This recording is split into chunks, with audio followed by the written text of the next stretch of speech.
क्या आप जानते हो, इस धरती पर एक ऐसी नगरी थी जहां सिर्फ सोने के महल नहीं थे, बल्कि एक ऐसी शक्ति मौजूद थी जिससे देवता भी डरते थे। जी हाँ, मैं बात कर रहा हूं लंका की। पर सवाल ये है, लंका में ऐसी कौन सी शक्ति थी जिससे इंद्र, वरुण और अग्नि जैसे देवता भी घबराते थे। इस वीडियो को अंत तक देखिए, क्योंकि आखिरी सच आपको हिला देगा। हम सब जानते हैं कि लंका रावण की नगरी थी, पर क्या आप जानते हो, लंका पहले रावण की नहीं थी। तो फिर लंका का असली मालिक कौन था? और सबसे बड़ा सवाल, क्या लंका सिर्फ एक नगरी थी या वह एक शक्ति केंद्र था? लंका का निर्माण विश्वकर्मा ने किया था, और यह नगरी किसी राक्षस के लिए नहीं बल्कि देवताओं के लिए बनाई गई थी। लंका को इस तरह बसाया गया था कि वहां प्रकृति की शक्ति एक ही स्थान पर केंद्रित होती थी। कहा जाता है, लंका पृथ्वी की सबसे शक्तिशाली जगहों में से एक थी। क्या किसी स्थान पर शक्ति एकत्र हो सकती है?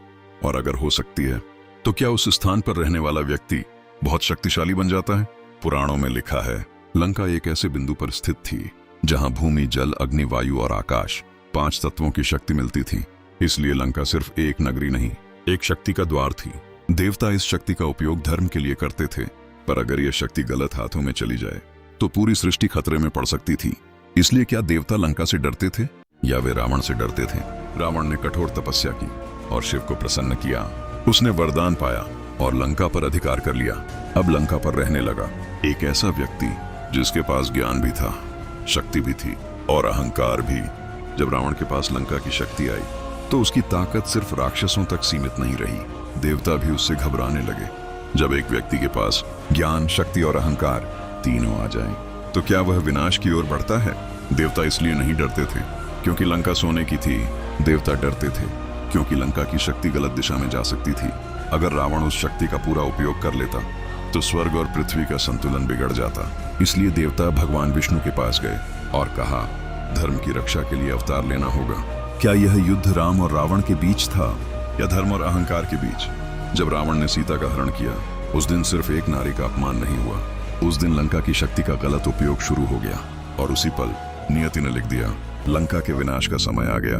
अगर रावण अपने अहंकार को रोक लेता तो क्या लंका का विनाश रुक सकता था?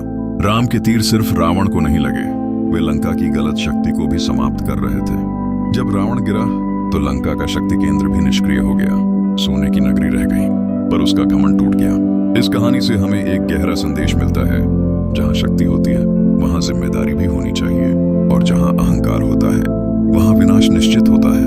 अब मैं आपसे एक सवाल पूछता हूँ, अगर आज भी धरती पर कोई ऐसी जगह हो जहां शक्ति केंद्रित हो, तो क्या इंसान उसे संभाल पाएगा या फिर वह भी लंका की तरह विनाश की ओर बढ़ेगा?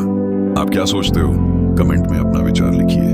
अगर आपको यह रहस्यमयी कहानी पसंद आई तो वीडियो को लाइक करें और चैनल को सब्सक्राइब करें, क्योंकि अगला वीडियो होगा काल भैरव का वह रहस्य जिससे यमराज भी डरते हैं।